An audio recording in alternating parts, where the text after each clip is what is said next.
Kaguluhan ang bumabalot ngayon sa politika matapos kumpirmahing hinahabol umano ng AFP at PNP si House Speaker Martin Romualdez. Ayon sa mga ulat, ito ay kaugnay ng hindi pa rin niya pagsagot sa ipinadalang sumon ng Korte Suprema hinggil sa mga kasong kinakaharap niya. Sa kabila ng paulit-ulit na abiso mula sa Korte Suprema, nananatiling tikom ang bibig ni Romualdez at hindi pa lumalabas upang tugunan ang mga akusasyon.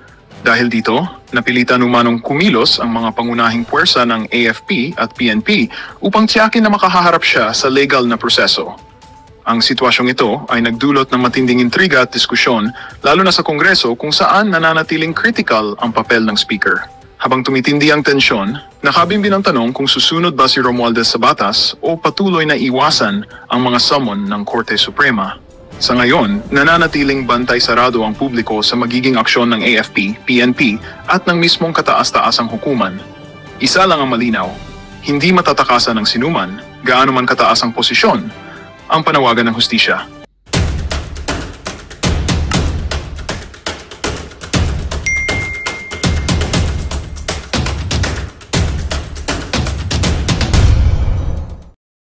Reaction, panuorin po natin ito. Kay House paghahangin ng kasong kriminal laban kay House Speaker Martin Romualdez at dalawa pang kongresista. Ang non-government organization na Citizens Crime Watch kasama ang ilang kaalyado ni dating Pangulong Rodrigo Duterte. Kaugnay ito ng umano ay pagsingit ng 241 billion pesos sa 2025 budget. Pinuna ni Davao del Norte 1st District Representative Pantaleon Alvarez ang mga blank items sa bicameral conference report at inakusahan si House Speaker Martin Romualdez na gumawa ng krimen. Iginit din ni Alvarez na hindi pa sila nakatatanggap ng kopya ng enrolled bill sa kabila ng kanilang mga hiling. Ginit ng grupo na walang halong pamumulitika ang kanilang hakbang na ilang araw lamang matapos ma-impeach ng Kamara si Vice President Sara Duterte. Nakatakdang ihain naman ang nasabing reklamo sa Quezon City Prosecutor's Office sa Lunes. Samantala, sa pahayag naman ni House Deputy Speaker J.J. Suarez, handa umano silang ipaliwanag ang naging proseso sa pagpasa ng budget at wala umano silang itinatago. Wala pala kayong tinatago, bakit ayaw niyong ibigay yung enroll bill? Alam mo, Ha? Wala pala kayong tinatago, bakit ayaw niyong ibigay yung enroll bill? Pagkita niyo yung enroll bill. Diba? alam mo, Ito po si J.J. Suarez, bago po natin pakinggan yung kanyang sinasabi, panoorin niyo muna po ito ha, nakakapangilabot ito mga ka-reaction. Ito po yung video na kung saan naalata ko po ang Pangulong Duterte na sa taong ito diskumpiyado na noon pa. Maniwala po kayo sa akin, sa taong ito noon pa diskumpiyado na ang Pangulong Duterte dito. Iba yung tingin ng Pangulong Duterte sa kanya panoorin po ninyo to ha mga ka-reaction ha. Tayo po ay tumanggap ng napakalaking biyaya na binigyan po tayo ng mahalagang oras at panahon ng walang iba, di ang Pangulo ng Republika ng Pilipinas. Palakpakan po natin, Pangulong Rodrigo Roa Duterte. Binuo po namin ang puli, mahal na Pangulo, upang tumugon sa pulisiya na labanan natin ang kriminalidad, pinagbabawal na gamot at insurgency sa lalawigan ng Quezon. Because of the PULI, we have partnered with the PNP and led to 2,905 successful. This is the way we answer the President's call towards genuine change, peace, and order in the province of Quezon. Mr. President, I have been governor for 3,115 days already. And it was my wish, while governor, that I shared the stage with the President of the Republic of the Philippines.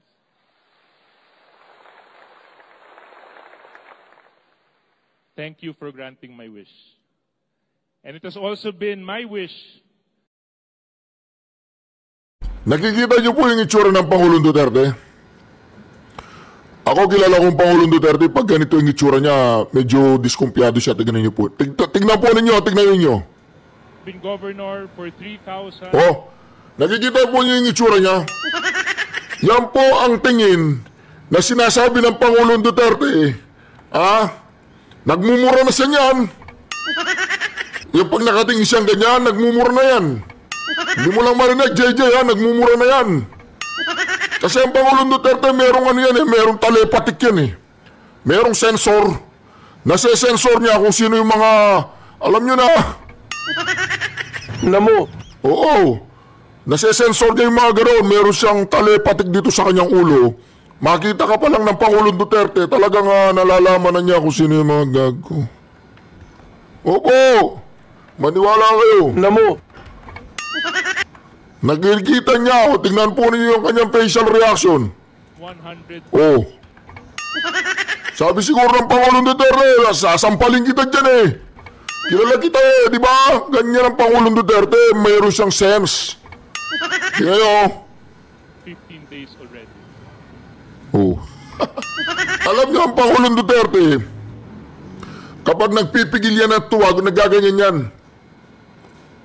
Yung ano niya, yung parang mararamdaman mo masaya siya. Pero dito alam niya na parang luko-luko yung nagsasalita eh. Hindi, ganun lang ang ano ko, impression ko. And it was my wish. Oh, nakikita niya. Pakinggan po ninyo yung buong talumpati ni JJ Suarez ha. Namo. Pakinggan ninyo ha. Pakinggan po ninyo. Tapos mamaya pakinggan natin kung anong masasabi niya dito sa inano nilang pagdidemanda. Tayo po ay tumanggap ng napakalaking biyaya na binigyan po tayo ng mahalagang oras at panahon ng walang iba, hindi ang Pangulo ng Republika ng Pilipinas. Palakpakan po natin, Pangulong Rodrigo Roa Duterte. Binuo po namin ang puli, mahal na Pangulo, upang tumugon sa pulisiya na labanan natin ang kriminalidad, pinagbabawal na gamot at insurgency sa lalawigan ng Quezon. Because of the puli, we have partnered with the PNP and led to 2,905 successful operations. This is the way we answer the President's call towards genuine change, peace, and order in the province of Quezon. Mr. President, I have been governor for 3,115 days already.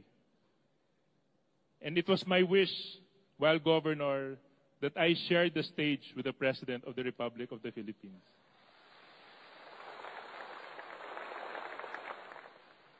Thank you for granting my wish. And it has also been my wish that I introduce the President of the Republic of the Philippines. Mga kababayan, ang Pangulo ng Pilipinas, Mayor Rodrigo Roa Duterte.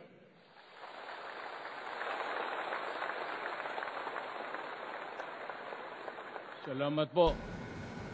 Yan po si JJ Suarez nung panahon po ng Pangulong Duterte. Yan siya. Pero ngayon, pag nakaharap na niya sa hearing, akala mo ang tingin niya sa Pangulong Duterte, barangay Tanod. Ganon. Nakita niyo na yan nung may hearing. Kung paano niya kausapin ng Pangulong Duterte, tapos kung paano niya itrato ngayon yung anak niya, si VP Sara. Ganon. Ganon po ang realidad. Pag may mga klaseng tao ka na ganyan, mga taga-Quezon, ito, kongresista nyo, i-re-elect nyo to, gawin yung gobernador ulit. Mga taga-Quezon, matinong tao. Matinong tao to. Tsaka magaling na tao to. Merong prinsipyo, paninindigan. Di ba? Ganyan ang politiko, ganyan dapat. Merong prinsipyo at paninindigan yan. Basta't maganda ang kasunduan. Depende yan sa kasunduan. Ito ba mga karyason, pakinggan po natin ha. Kung anong masasabi niya dito sa pagsasampa ng kaso ni Congressman Bebot Alvarez, former House Speaker. Pakinggan po natin ha. Si House Speaker muna. Kami po ay nandito para ipaalam sa buong bayan na maghahain po kami ng criminal case against Martin Romualdez. Sa kadahilanan po na siya po ay may ginawang krimen dito sa budget ng 2025. malaking halaga po yung ipinasok nila na hindi po inaprubahan ng Kongreso. O yun, di ba? Pakinggan po natin ngayon si JJ Suarez. Nakakapangilabot nakakapangilabot ang taong to. Ang hirap palang maging kaibigan nito, ang hirap palang yung ngayon hinahangaan ka niya. Maya-maya, tak! Sa likod mo. Tak! Ganoon. O yan o, tingnan nyo. Ipinagtataka lamang umano nila ang timing ng planong paghahain ng kaso. Git niya, Hindi, maganda kung umpisahan natin ulit para maintindihan po nating lahat. maghahain ng kasong kriminal laban kay House Speaker Martin Romualdez at 2 pang kongresista. Ang non-government organization na Citizens Crime Watch kasama ang ilang kaalyado ni dating Pangulong Rodrigo Duterte. Kaugnay ito ng umano ay pagsingit ng 241 billion pesos sa 2025 budget. Pinuna ni Davao del Norte 1st District Representative Pantaleon Alvarez ang mga blank items sa bicameral conference report at inakusahan si House Speaker Martin Romualdez na gumawa ng krimen. Iginit din ni Alvarez na hindi pa sila nakatatanggap ng kopya ng enrolled bill sa kabila ng kanilang mga hiling. Ginit ng grupo na walang halong pamumulitika ang kanilang hakbang na ilang araw lamang matapos ma-impeach ng Kamara si Vice President Sara Duterte. Nakatakdang ihain naman ang nasabing reklamo sa Quezon City Prosecutor's Office sa Lunes. Samantala, sa pahayag naman ni House Deputy Speaker JJ Suarez, handa umano silang ipaliwanag ang naging proseso sa pagpasa ng budget at wala umano silang itinatago. Ipinagtataka lamang umano nila ang timing ng planong paghahain ng kaso. Git niya, ang totoong issue ngayon ay ang impeachment ni VP Duterte. Kinwestiyon niya rin ang mga personalidad na nasa likod ng planong paghahain ng kaso. Wala pong nangyayari sa House of Representatives na hindi po alam ng Speaker of the House of Representatives. Lahat po yan may basbas ng Speaker. Wala pong gagalaw dyan kapag hindi po sinabi ng Speaker. Kaya nga po dito, sigurado ako, itong si Martin Romualdez ay talagang siya ang may pakana nito lahat. Unang-una, we welcome it kasi handa naman natin na ipaliwanag lahat na nangyari sa budget process at wala naman tayong tinatago dahil alam naman natin na naging legal ang proseso na ipinatupad. Kung titignan lang natin yung timing, medyo nakakapagtaka kung bakit sila magfa-file ng isang kaso ngayon. Ang totoong issue po ngayon ay yung impeachment ni Vice President Sara Duterte. Yun ang pag-usapan natin at yun ang tutukan natin. At kung titignan din naman natin yung mga personalities behind this supposed case, isang kaalyado ng Vice President at isang taong gustong kumandidatong senador na kaalyado din ng ating Vice President. So I suggest, let's stick to the issue. Tuloy-tuloy. Yun po si JJ Suarez.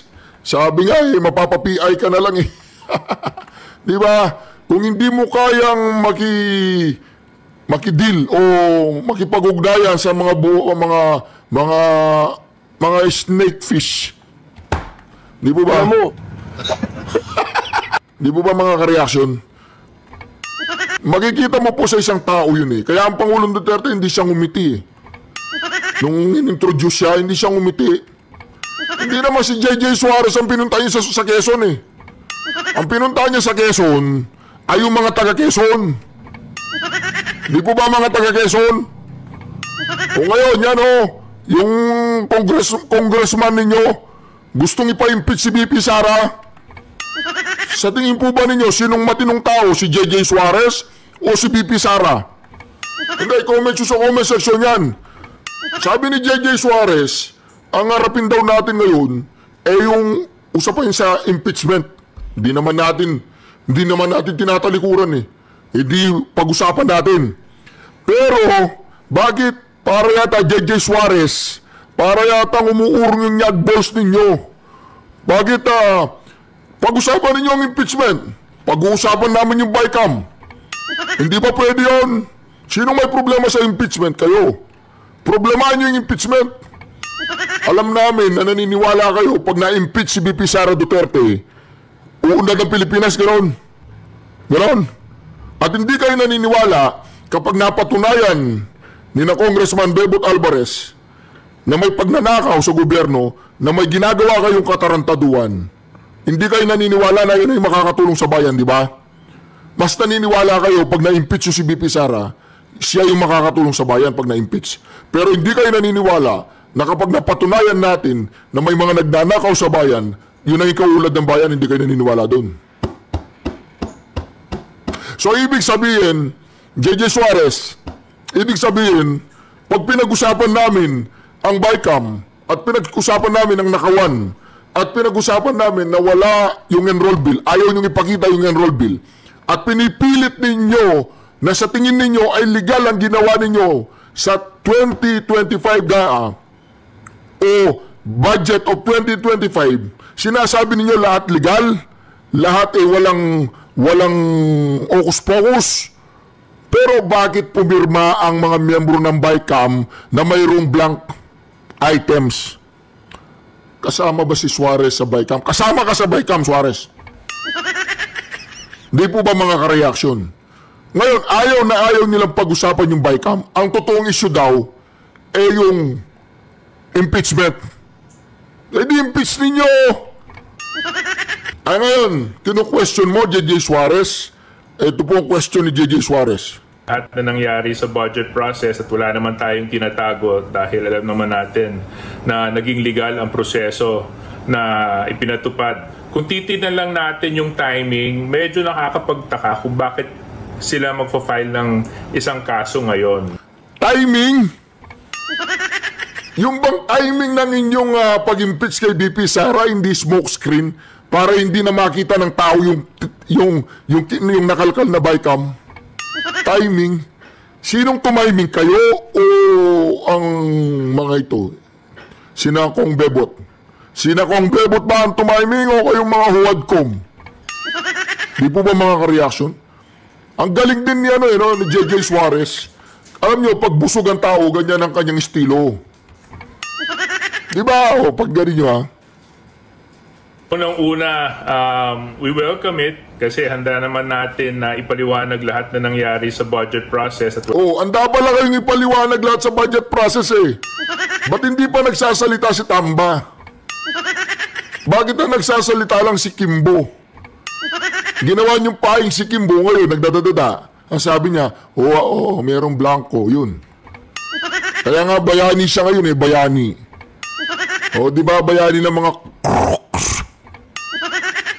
Di po ba mga ka-reaction? Ngayon, JJ Suarez, huwag mong sasabihin sa taong bayan na ang totoong issue yung impeachment. Di ba nakasampa na yung impeachment? Wala nang problema. Hintayin natin yung hearing. Hintayin natin yung proseso. Okay na yon, nakasampa na. Pag-usapan naman natin ang BICAM. Hindi pa pwedeng pag-usapan ng BICAM? JJ Suarez, dapat ba ang pag-uusapan lang natin yung impeachment? Yung BICAM hindi pwedeng pag-usapan? Ba, mga ka-reaction, hindi naman yata tama yun. Namo. Hindi po ba mga ka-reaction? Hindi naman yata tama yung pag-uusapan, yung yung impeachment lang. Paano yung BICAM ayaw yung pag-usapan? Ano yung totoong issue? Ang totoong issue, talamak ang nakawan sa gobyerno natin. Di ba, JJ Suarez? JJ Suarez, may susumpa mo lahat ng pamilya mo na mamatay na lahat? Na masasabi mo na hindi ka nagnanakaw sa kaban ng bayan? Magsimula sa anak mo hanggang sa mga lolo mo hanggang sa mga pamilya mo. Masasabi mo yon na hindi ka nagnanakaw, matodas na lahat ng pamilya mo? Yun, hamon lang yun. Sino mang politician pag nakapagsumpa na ganun, bilib ako. Bilib ako. Di ba? Ngayon, si JJ Suarez, kaya niyang isumpa buo niyang angkan na siya ay sumusumpang hindi siya nagnanakaw sa kaban ng bayan. Di ba, JJ Suarez? Malay mo, tumubo ang buhok mo. Di ba? Anong gagawin niyo lahat sa pera? Pera ng bayan yan eh. Hindi ba kayo nakokonsensya sa pera ng bayan, kinukuha ninyo, binubulsa ninyo? Hindi ba kayo nakokonsensya? Ibig nyo ba sabihin pag ang pera ng bayan, binulsa ninyo? Feeling ninyo umuulad kayo at umuulad ng bayan? Di po ba mga ka-reaction? Di ba ang pag-unlad ng bayan ay pag-unlad nating lahat? Ang pag-unlad ng bayan ay dangal ng bawat isa sa atin. Ngayon, ang pag-unlad mo, JJ Suarez, tapos nagbebiyahe ka yung mga daan, bako-bako. Tapos, yung mga ospital, nagkakamatayan yung mga pasyente. Di ba? Tapos, yung mga eskwela natin, sira-sira. Yung mga teacher natin, halos nagmamalnuris na kasi mababa sahod. Yung mga kapulisan natin, napipilitang gumawa ng hindi maganda kasi may mga baril sila. Yun bang pagbulsa nyo sa kaban ng bayan, JJ Suarez? Halimbawa man lang kung binubulsa nyo, ha? Hindi ko sinabing binulsa mo. Halimbawa, ang isang politiko, binubulsa niya ang kaban ng bayan, nakakatulong siya sa bayan. Ang pag-unlad ng isang politiko ay pag-unlad ba ng bayan o pagbagsak ng bayan? Hindi nyo kasi naiintindihan.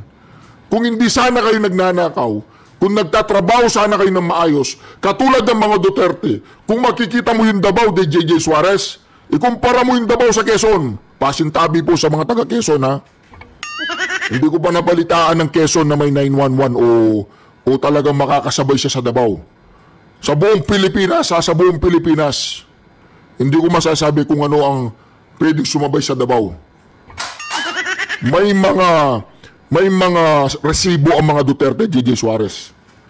May mga resibo ang mga Duterte, may napatunayan ang mga Duterte, may reputasyon at dignidad ang mga Duterte, ikaw. Di po ba mga kareaksyon?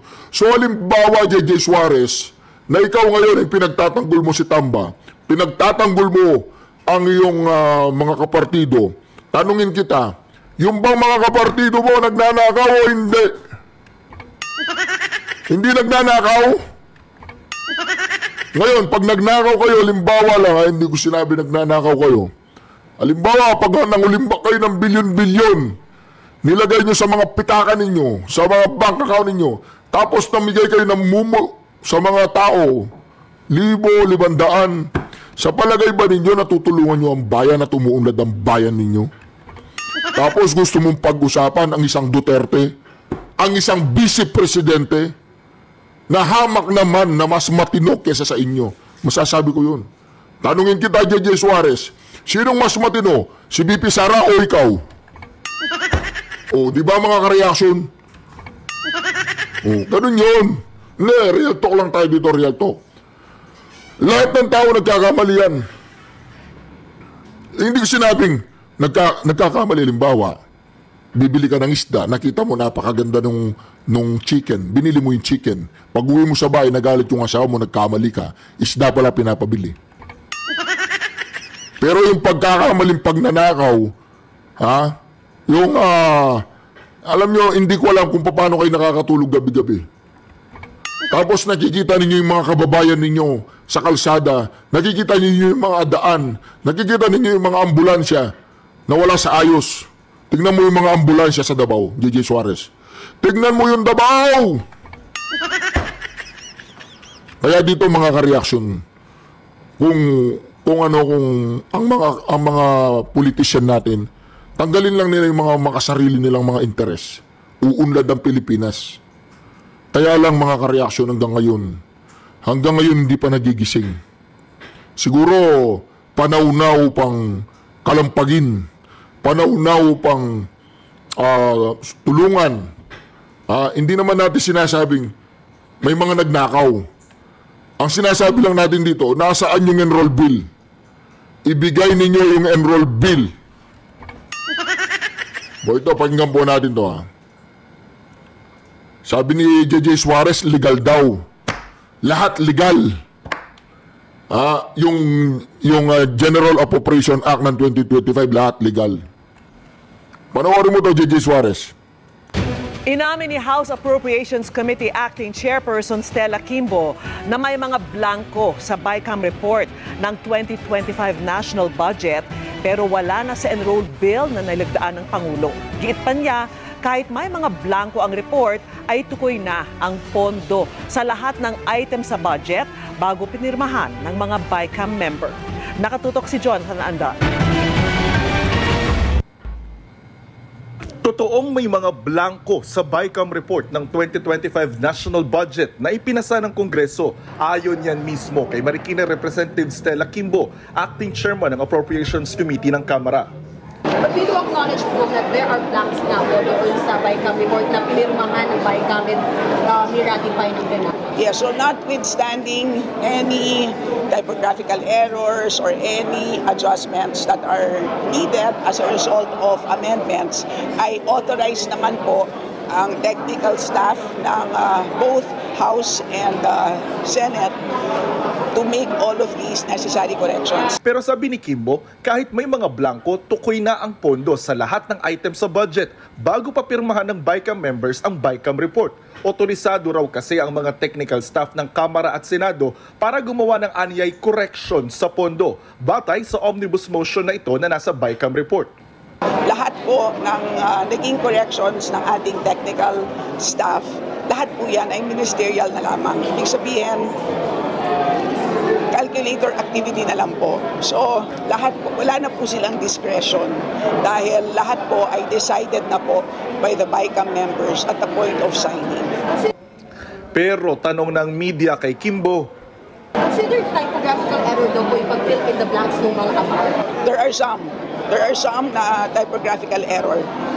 Dahil yung iba doon ay makikita naman eh. Kasi technically sa omnibus motion po, i-allowed yung paglagay ng numbers, kumbaga, dahil lang po siya error, siya mistakes. And there is another omnibus provision doon sa BICAM na in case na magkaiba po ang version ng printed at saka ng BICAM report, ang mag-prevail po is the printed version.